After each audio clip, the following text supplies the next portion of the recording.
Hey everybody, welcome to a little deep dive on Empoli. We did one last week for you guys, the first go at doing this. We did Cagliari, and then we heard back from you guys that you'd like to hear one on Empoli. So that's where we're going next. If you're enjoying these little deep dives, do let us know. Let us know if there's other teams you'd like to hear about.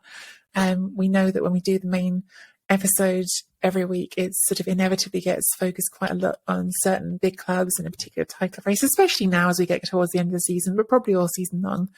But this is one of the many great things that we can use Patreon for, is to talk about teams that don't necessarily get as much attention on the main show. So Empoli, let's start off with the I'll do like, I guess, like a big picture overview. Empoli, of course, came sort of roaring back into Serie A at the sort of about a decade ago with Maurizio Sarri in charge. Maurizio Sarri, who I guess everyone now knows, of course, has gone on to manage Napoli, went on to manage Chelsea, now at Lazio, established this brand of Sarri ball at Napoli, which became sort of internationally known after he moved to Chelsea as well. And that real sort of, I guess, sort of breakthrough moment for him, having been, as everyone knows now, someone who worked in a bank, who coached non-league football and worked his way up. The breakthrough moment for him happened at Empoli, and he brought them into the top flight. Since then, they've bounced back and two. They've sort of been in again, out again the last few seasons. They've never sort of gone down for more than one season at a time since they came up, but they've been relegated a couple of times the last decade and come straight back up. They've not found one manager that sort of sticks in the time since Sarri. They've had, I think, about 10 changes of manager since then, but they do keep coming back to the current guy, which is Andrea Azzurri, who somehow always ends up being back in charge for too long. And this season he's got them on track for, well, I shouldn't term fate for them actually, but they're looking currently on track for a safe sort of lower mid-table finish to the end of the season. They're currently, as we're recording this, 10 points ahead of Venezia. Venezia have got a game literally tonight as we're recording this, so it could have changed by the time you hear it, but they're currently 10 points ahead of Venezia in 18th place.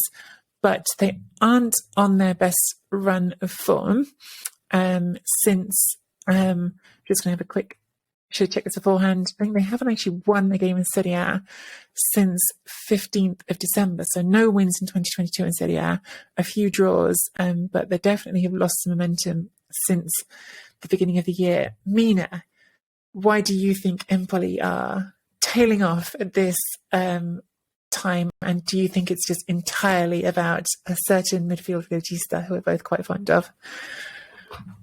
Yeah, Samuele Ricci, what a great player, isn't he? And he was a mezzala really last year under Dionisi. And under Andrea Azzurri, he was playing in front of the defence, and he was just marvellous on the ball. And you totally understand why Torino would go and pay quite a lot of money. I think it was about 10 million for him. For this is a player who, was in Serie B, quite young, not yet sure that, he's going to manage it in Serie A. So that is quite an investment from Urbano Cairo for him. So Empoli have only collected 5 points in 2022. That's actually the worst thing, so far. Only Venezia have also can manage 5 points, but they've played 2 games less. So that goes to show you just how much has changed and how awful Empoli have been in the second half of the season. They've also conceded the most amount of goals. That's 20 goals. That's averaging 2 goals a game, because obviously 10 games played, 20 goals conceded. There's a part of me that thinks there's 2 things. They outperformed their XG in the first half of the campaign. They weren't actually producing great chances, but they were managing to convert a lot more than people imagined they are. And there was always the worry that obviously it would average out and they would go back to the mean. And then that would be where we'd see the problems happening. And that is exactly what we're seeing now. It's sort of them going to where we expected them to be, perhaps not losing as many matches because they still put on quite the performance. They were still very good against Empoli, very good against Juventus. They're missing, obviously, that perfection required to score against these teams. But there's also been a lot missing from them. We've talked about Samuele Ricci going, but this is a team that depends a lot on certain points in their squad. I also want to point out that they are the second youngest squad in Serie A. So there's also room there for inconsistencies. But they are a team that depend a lot on Vicario, who's been astounding as their goalkeeper. And he's actually been the most shot out goalkeeper this season. He's managed to put off the most amount of saves. So that is something to think about. And a lot of the way that they play is that they are a team that likes to dominate the flanks, because obviously they have wonderful fullbacks that they've always depended on. So it's always Vicario, Marquizia, and Stojanovic. I always feel like I struggle with his name.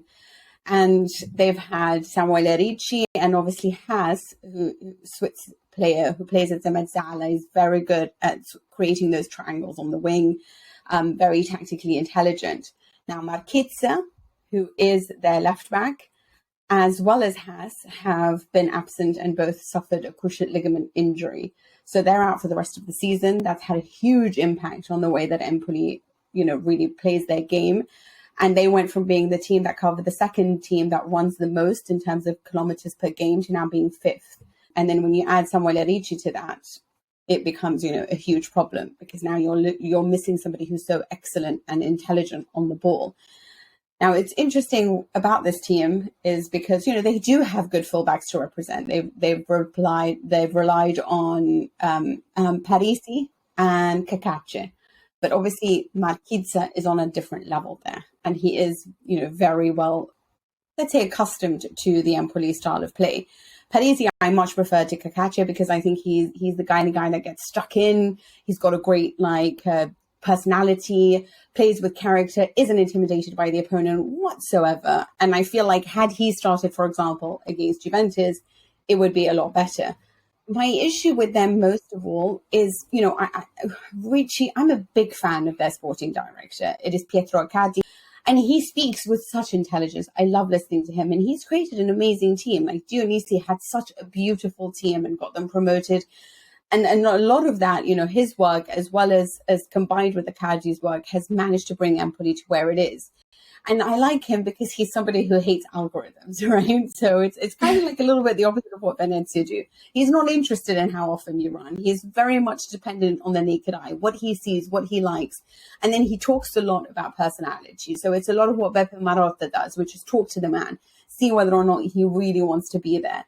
And he took the decision that Ricci, having the interest from Torino and knowing the money that was on the table, this is a team that has sold 20 of their 25 youth players. It is a team that is very much on the Ajax model, which is we raise youth, we sell them one, and then we bring the next lot in. And so Ricci was a player that they really loved, but they really believed in the Albanian Aslani, who has now taken over that role and plays in front of the defense. And I get that, because he is good. He doesn't have the character of Ricci. He's not, yet at that level. I don't feel like he is very much of a veteran, cool head on the ball. But what I don't understand is why you couldn't have kept them, considering the fact that both of them, and play them together, because Haas is absent. There have been injuries all over the pitch. I think it would have been better to maybe even return Ricci to a mezzala role and have Aslani be the guy in front of the defense, because he is young and that is kind of what he does. He was born in 2002, and a lot of what everyone talks about him is that he's very elegant on the ball. It's been new. He's only played a few games. And I do think that he's somebody who right now looks a lot to me like a very young version of Pjanic that gets overwhelmed by pressure. But that is also a great thing, because he does have a lot of beauty and a lot of technical skills. So this is, a really fantastic team in the way that it is run. I'm a big fan of their corporate structure and the way that the sporting director controls everything. Like I said, it's Pietro Accardi. His number 2 is Beppe Colucci. He was also their scout, and he was promoted in the summer. And he was the man who used to scout everything in Northern Europe. And now he is his right-hand man, and they have 3 further scouts. So they've controlled everything. They know how to spot talent. They spotted the likes of Bennacer, for example, although he was at Arsenal, so it's not such a difficult thing to do. But they are a team that work very tight together. They have a great unit together, and I think it's the perfect atmosphere to raise youth. And that's their direction. And so perhaps when you have such a young team, you can understand why they're inconsistent and why they have dropped at the second half of the season. Yeah, and I think that sort of issue of youth and inconsistency is such a complicated one, right? Because you build a team, if you are Empoli or you are really any of the teams that are trying to exist in that state of not being one of Serie A's big clubs with all the money, you need to work out a model that's sustainable. And for a lot of teams, that is, have young players, develop them, sell them on at the right time and the right price. And the Richie decision, same for you and me, like doing it in the middle of the season does not feel like the right time, unless the prices really, really sort of blow your mind big, which I don't feel like it was in this instance. But I think that inconsistency is normal. I think it's a really interesting squad. You know, you've touched on some of the names, and definitely the right back who I want to call Stojanovic, but I don't know if I've got that pronunciation right either. That's a perfect way. Yeah, it is Stojanovic. Well done. I think he's been one of the absolute sort of probably like underappreciated sort of stars of Serie A. Stars probably overstating him. He's been a really, really good player in Serie A this season. And I think that's one of the really interesting things in this team is that performances dropped off recently. Well, yeah, he didn't start at the weekend, which was interesting. But I think he certainly with this team when it was ticking along early in the season, that was sort of what was nice about it. Yeah. So you had Richie in the middle of the season pulling strings, but then you had that width that you talked about with Marquinhos as well, and it was like that option to go to the wings and use that. I think it's interesting, like in terms of identities of teams, how like certain things can become embedded sometimes. And this team was basically from Maurizio Sarri onwards was like a 4-3-1-2 team, and that's kind of how it's always looked since, even though, as we talked about, like 10 different managers, they stuck to it. And they have interesting personnel up front because of course they brought in Patrick Cutrone at the start of the season, who it blows my mind to see that he's still 24 years old, to be honest with you, Mina. I feel like he has to be older than that, having gone from Milan to Wolves and then everywhere else and finally coming back to Empoli. But he came at the start of the season and was sort of some excitement around that, and him being like this sort of, Premier League season player, even though it wasn't a big success his time in the Premier League. And actually, he's not really been the guy up front. It's been much more Andrea Pinamonti, who's the Inter youth product, who at 22 years old might just be having a bit of a sort of low-key breakthrough season, actually, because he's never gone above 5 goals in a season before. He's got 9 this season. And, classic sort of tall, looks the part number 9, who I think there's some people at Inter who think that he might come back and help them fix their problems up front. Personally, I'm not sure that he's of that caliber, but he's certainly an interesting young centre forward. And what's interesting to me in my football nerdery is what's happened behind that, actually, because like I said, there's been this formation that has somehow endured through a lot of different managers. But finally this season, we've seen Andrea Soli in the last few weeks really sort of start to break away from it, perhaps partly as well in this post-Ricci era, where instead of having 1 behind 2 attackers, he's now been going into this sort of 2 behind 1, using Nadim Bayrami and then the Scottish footballer Liam Henderson, who earlier in the season was sort of alternating behind the attack. Now they're trying to use them together. I think it makes sense, like the 2 players who both contribute and both sort of give things going forward. But I do find it sort of fun that, like, I've seen a lot of conversation about these 2 players as, like, you've got the 2 alternatives. You've got Bayrami, who's more creative, and you've got Henderson, who's more energy and combative. And those are the 2 options you had in the season, and now you're trying to bring them together. I got curious about this, and I looked at, like, their tackling numbers. They make exactly the same number of tackles per game, exactly the same. But really? But Liam Henderson commits several more fouls per game. He is very on the ball. This idea of him being more combative, it doesn't necessarily mean he's winning the ball. It just means you've got someone up front who'll give the opponent a few lumps sometimes. But you know what? Sometimes that's useful to have in a team, isn't it? So who knows? This is the thing. Like, I like the fact that they are a beautiful team. That's what it is about, progressing the ball. It is about being creative on the ball. But I also I need to see it mixed with combative features, with players that will fight, which is why for me, like, if you don't have Marquinhos, I'm not such a huge fan of Kakati just yet. I think don't get me wrong, I don't think he's bad by any stretch of the imagination, but Parisi is an investment. He is young. He's just the kind of guy that goes out and immediately you see that he works. He doesn't care if he's up against Cuadrado at Juventus. He gets a yellow card. He's there to show you, I'm going to tackle, I'm going to beat you, like, try to come at me. I want that. And I feel like Henderson does that for them as well. And having him alongside, I mean, he fouls, and obviously that is an issue, but having that alongside somebody who's also so beautiful on the ball, like Bayrami, is actually one of my favorite players in Serie A. It's not automatically bad. Even Juric's Torino spout a lot, Exactly. and they use it to their advantage. So it's not necessarily a Exactly. bad thing. So I think that it's nice that he's incorporating, like a nice mix, there are a team sometimes that can be quite horizontal, or the team that can be really, really vertical, and then they stretch out too much.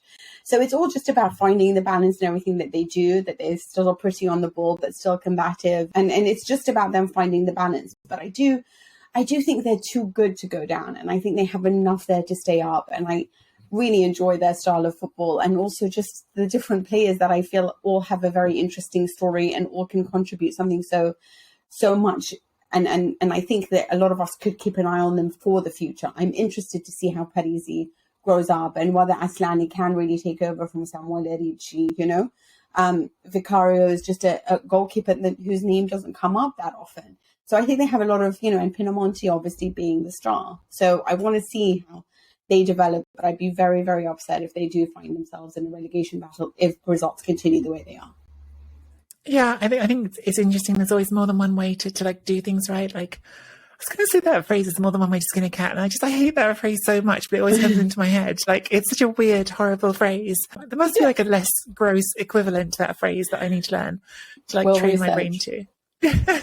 But there's more than one ways to be effective and to like stay up. And I feel like when we talked about Cagliari last week, there was a lot of conversation about Joao Pedro and like how important he is. And what I think is interesting with this Empoli team, and you contrast it with other teams in relegation fight, is actually it's very much not just that one player. If it was about one player, that player might have been Ricci, so it's a big loss. But I think, for instance, to contrast them with Genoa, who I think will go down, Genoa have Mattia Destro, who scored 9 goals. Then they have Domenico Criscito, who's, by the way, a 35-year-old defender who's got 5 goals. And after that, no one has more than 1. Whereas this Empoli team, you've got Pinamonti on 9, you've got Bairami on 6, you've got Zerkowski on 5, you've got Di Francesco on 4. You've got so much depth in the sort of where things come from. And that makes them interesting to watch. And I think it also is a reminder when we talk about how young the team is, that this is unpredictable sometimes. These are all young players who may or may not pan out. But what's sort of, I probably would say with this Empoli team is, if you watch all of them, there'll be 1 or 2 in this group who do end up going on to bigger things for certain.